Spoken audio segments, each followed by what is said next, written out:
party. Looking at the state races, it seems likely that Republicans may take control back in both houses. If that happens, what does that mean for your vision for the rest of your term? Yeah, for us, it's just one more step in pushing economic development. Although my belief is many of the things we're going to be pursuing, the vast majority, in fact, are going to be things where I think Democrats and Republicans alike can support. There are things that are going to help small businesses grow. There are things that are going to put more skilled workers in place. There are things that are going to open up the opportunity for things like streamline the process for safe and environmentally sound mining in the state, and other opportunities to put more people to work in healthcare, information technology, water technology, as well as advanced manufacturing. Those are all areas we need to do more in, and I think it makes it easier to do that. But in the end, I think those are areas where Democrats will join with Republicans for the most part. Aside from the mining bill, can you name anything other specific?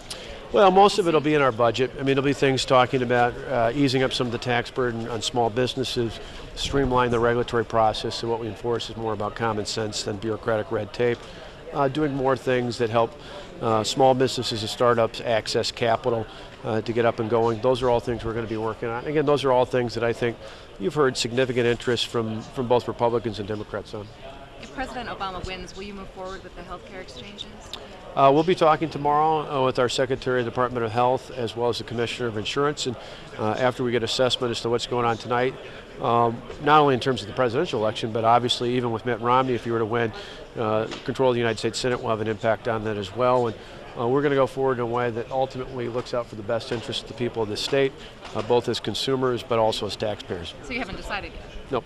No, and we have till the 16th to even let them know of this month as to what our goal is. They won't even start processing that till January, and then the exchanges themselves, if they were to go into effect, wouldn't go into effect until a year from now, a year from January, I should say, January 14. There's been talk about personal income tax reform as well. Any chance that gets on the agenda? Absolutely. There's no doubt there will be. The question is to what degree, and it's one of those where we want both individuals, particularly the hardworking taxpayers of this state. The current tax structure in the state of Wisconsin, I think, has a significant disadvantage towards middle-class taxpayers in the state. We'd like to give them more relief in the future. We want to find a way to do that.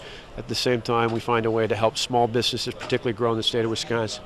Small businesses overwhelmingly pay individual income taxes, not corporate, in this state. And so we're trying to put a focus on helping our consumers, the people who purchase things in the state, as well as helping our small businesses.